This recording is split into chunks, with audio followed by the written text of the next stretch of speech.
de andar como él anduvo. Y él anduvo sin pecado. Amén. Correcto.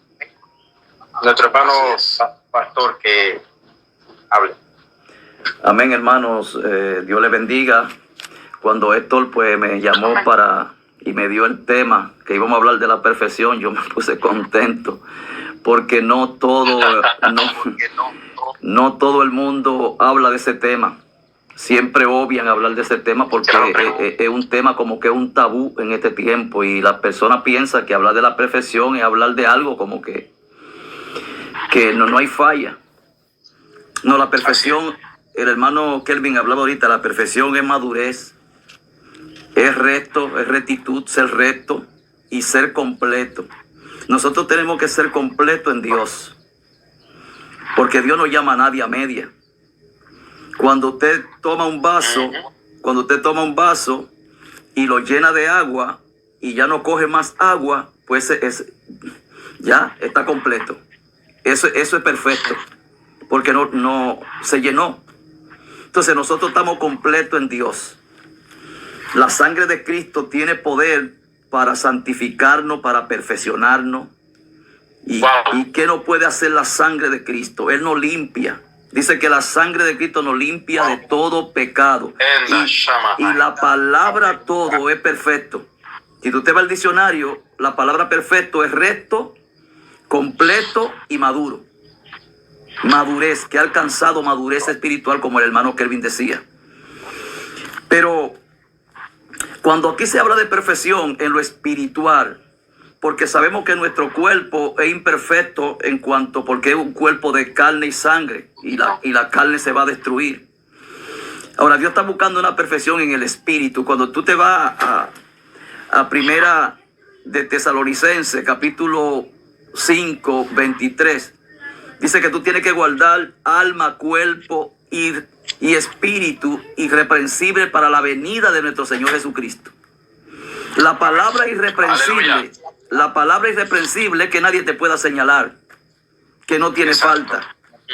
Y para la venida de nuestro Señor Jesucristo, cuando Él venga, tiene que encontrar tu cuerpo de esa manera, irreprensible, para poder ser levantado y para poder ser salvo.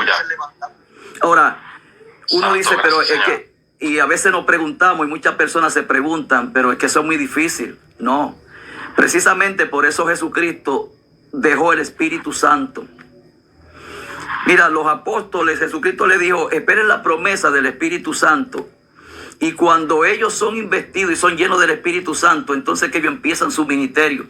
Como Jesucristo, cuando Jesucristo fue bautizado en el río Jordán, entonces vino literalmente el Espíritu Santo sobre él. Y entonces Jesucristo empieza su ministerio cuando sube al monte, que ayunó 40 días y 40 noches y es tentado por Satanás. Y él puede contrarrestar a Satanás y vencerlo. Venció la tentación porque estaba el Espíritu Santo en él. Él empieza su ministerio cuando es lleno del Espíritu Santo.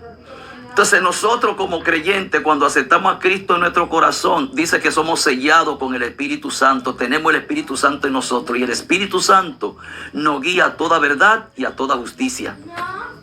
Sí. Somos justos, porque no vamos a actuar como actúa el mundo. Y cuando se dice ser perfecto, es que yo no me contamino con la cosa del mundo, que yo vivo apartado para Dios.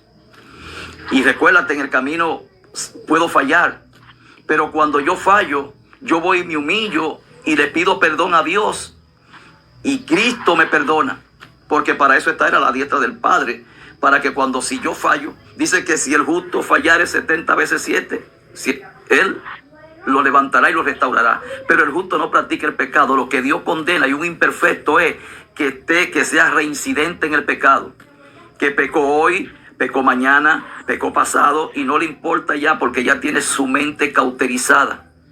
Entonces eso es un imperfecto, una persona que sea un pecador, que sea reincidente en el pecado, porque el que peca es del diablo, porque el diablo peca desde el principio. Entonces, una persona que permanezca en el pecado es imperfecto. Ahora, una persona que aún ni queriendo, a veces nosotros cometemos falta que no queremos, porque nosotros aborrecemos el pecado. Y Dios conoce tu corazón y Dios conoce mi corazón. Que yo quizá puedo fallar, pero no está en mí fallar. Yo no deseo fallar, a mí no me gusta el pecado. Yo aborrezco el pecado. Y Dios conoce todas esas cosas y eso es perfección. Cuando nosotros estábamos en el mundo, hermano Héctor, nosotros cometíamos una falta, nosotros no pedíamos perdón. Nosotros seguíamos en esa falta y no nos importaba. Vivíamos desenfrenadamente en el pecado. Ahora, yo he escuchado, como dijo el hermano Héctor, yo he escuchado muchas veces en la congregación, el único perfecto es Dios. Y lo dicen personas que no tienen conocimiento. También lo he escuchado de evangelistas y pastores. Eso es hacerle un daño irreversible a la iglesia. Tú desde un púlpito, vamos a ver más mismo. Es antibíblico y tú no le puedes decir a la iglesia desde un púlpito ese tipo de cosas. Porque le está diciendo, mira, yo recuerdo una vez que un hermano me reveló Dios, lo vi y me reveló que él estaba cometiendo una falta, un pecado dentro de la iglesia. Y yo le dije inclusive el pecado que era. Y él me dijo, pero es que yo no soy perfecto, me dijo. Porque lo aprendió en la congregación. En la congregación siempre decían que el único perfecto es Dios. Entonces yo puedo agarrarme de eso para decir si yo puedo acostarme con la mujer ajena o con la mujer del vecino o con la mujer de mi hermano, porque yo no soy perfecto. Si yo no soy perfecto, pues yo puedo pecar. Entonces le estamos dando libertad a los creyentes a que pequen deliberadamente, que sean pecadores. Y por eso es que tú escuchas muchos pastores que somos pecadores. Pero ¿de dónde sacan eso? Eso es antibíblico. Después de yo haber conocido a Cristo, yo soy pecador. Entonces, ¿a qué vino Cristo? Es ahí el Cordero que quita el pecado del mundo.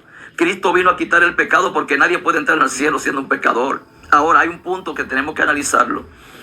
Cuando una persona, por eso dice, que es mejor que sea frío o caliente, porque a los tibios lo vomitará. Es decir, que un frío, una persona que no conoce a Dios, esa persona en una cama le llegó un cáncer terminal o tuvo un accidente, en el momento tuvo la oportunidad de confesar a Cristo como su Salvador, pues el regalo de Dios, la gracia es un regalo de Dios. Dios le otorga ese regalo que sin hacer nada, sin perfeccionarse, él entra al cielo como el ladrón de la cruz. El ladrón de la cruz no se bajó de la cruz, pero confesó a Jesucristo, reconoció a Cristo y en la cruz murió y Dios le otorgó la salvación y entró al cielo, siendo un malhechor. Era un delincuente, pero ese regalo se lo otorgó Cristo por reconocerlo a él, que era el Hijo de Dios. Pero cuando tú conoces a Cristo, entonces tú tienes que vivir una vida que en perfección, una vida que debe cortar con el pecado totalmente, porque ahora tú le sirves a Cristo, Él está en tu corazón. Y voy a ir a un versículo bíblico para conectarlo, hermano, y te voy a dar la parte a ti. Voy a Efesios capítulo 4. Efesios 4, voy al versículo 11 porque voy a hablar primeramente, o no hablar, la palabra primeramente coge los líderes, apóstoles, maestros, evangelistas, pastores, primeramente con un fin. Mira el fin de Dios en escoger estos ministerios. Y él mismo constituyó a unos apóstoles, a otros profetas, a otros evangelistas, a otros pastores y maestros. En el versículo 12, mira lo que dice: a fin de perfeccionar a los santos para la obra del ministerio, para la edificación del cuerpo de Cristo. Es decir, que la manera que el cuerpo de Cristo se debe edificar, ¿cómo es? ¿Para qué coge los ministerios? Para que se edifique el cuerpo de Cristo. Ahora, mira lo que dice el 13. Hasta que todos lleguemos a la unidad de la fe y del conocimiento del Hijo de Dios, a un varón perfecto. Oye, la unidad de la fe y el conocimiento del Hijo de Dios. Así que yo tengo que tener la fe de Cristo, tengo que tener el conocimiento de Cristo y ser y llegar a la estatura de un varón perfecto. Dice, sí, el 13, hasta que todos lleguemos a la unidad y la fe del conocimiento del Hijo de Dios, a un varón perfecto. Sigue diciendo, hay una coma, a la medida de la estatura de la plenitud de Cristo. Que yo tengo que subir a la estatura, a la plenitud de Cristo. Hermano, eso es muy profundo. Entonces, cuando tú no aprecias esta cosa y tú vives esto y tú contradices esto, hermano, tú estás muerto, aunque estés dentro de la iglesia, aunque predique, aunque sea pastor, aunque tenga el ministerio que tenga, aunque dance, está muerto. Porque lo único que da vida es la palabra de Dios. Porque creer en Juan 3:16 y en los rudimentos de Cristo cree todo el mundo. Eso le gusta a todo el mundo. ¿Por qué tú crees que Pablo sufrió y padeció de la manera que padeció? Fue por predicar esta verdad profunda. Lo dejaron solo.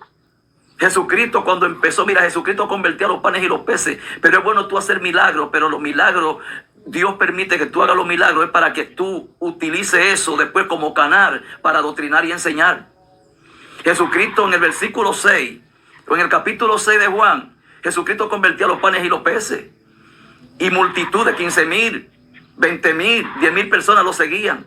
Pero cuando tú subes al versículo 60 y pico en adelante, hasta los mismos apóstoles, los discípulos lo querían dejar solo. Los discípulos se fueron. Cuando empezó a enseñar y a adoctrinar que él era el pan y que había que comérselo a él y beber su sangre. ¿Y cómo tú cómo tú te comes su pan? Comiéndotelo al siendo como él, viviendo como él. Y cuando empezó a enseñarle esta cosa, hermano Héctor, ellos chillaron, quisieron huir, porque entendieron, recuérdate que los judíos tenían arraigado la ley y los profetas.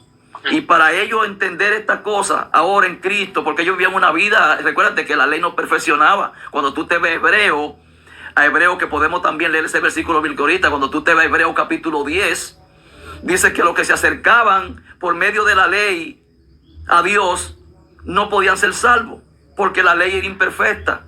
La ley no salvaba a nadie, por eso fue que Cristo vino. Entonces, Él ofrendó su vida, Él hizo un sacrificio perfecto. En el Viejo Testamento se sacrificaban animales y ellos pues llegaban a Dios a través de los sacrificios y ese humo subía y era una manera de ellos agradar a Dios. De esa manera con los sacrificios. Ahora Jesucristo hizo un sacrificio único, un solo sacrificio, y con su sacrificio hizo perfecto para siempre los santificados. Lo dice en Hebreos 10:14. Es decir, que nosotros tenemos que sacrificar nuevamente en el altar a Cristo, vivir como Cristo, rendirle culto a Cristo. El centro, se supone que en la iglesia el centro del culto sea Cristo, alabando a Cristo, porque tú no puedes llegar a Dios sino a través de Cristo. Y en la iglesia, como decía mi hermano Héctor ahorita, que lo felicito porque dijo algo que me gustó, que hay muchas personas que idolatran a David, idolatran a los profetas, pero a Jesucristo no lo idolatran. No hablan de Cristo. Y no es que los profetas fueron siervos de Dios, pero por encima de David y por encima de Moisés y por encima de todo está Cristo. Sí. Entonces la iglesia ha dejado a Jesucristo. Así fue. Mire, cuando tú sacrificas alabanza y tú pones tu cuerpo en sacrificio vivo, en adoración a Cristo, lo que se mueve, el Espíritu Santo se va a mover. Porque cuando tú aceptas a Cristo como tu Salvador, ¿tú sabes qué pasa? Que el Espíritu Santo te sella. Porque el Espíritu Santo, Dios le otorgó todas las herramientas a Jesucristo para que Él viniera a este mundo a morir por nosotros para salvarnos. Es Cristo el Salvador. Y Dios no ve nada si no es a través de Cristo. ¿En el nombre de quién se sanan los enfermos? De Jesús. ¿En el nombre de quién salen los demonios?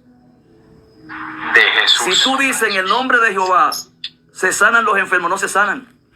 Si tú dices en el nombre de Jehová se sanan, fuera demonios, no salen. Porque es el nombre sobre todo nombre, que ni en el cielo, ni en la tierra, ni debajo de la tierra hay un nombre como el nombre de Jesús. Poderoso. Así es, que te doy la parte a ti, hermano. Toma la parte. Amén, amén, amén. Amén, gloria a Dios. A Dios sea la gloria. Qué bueno, qué tremendo.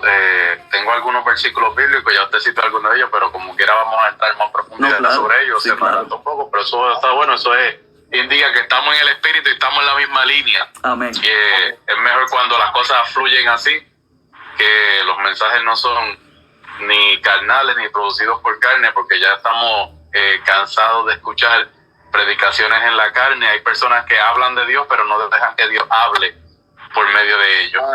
Hay personas que se reúnen en el nombre del Señor, pero no dejan a Dios entrar en sus reuniones. Amén. Así mismo es. Aleluya. Pero se fue. aleluya, entrar en esta profundidad.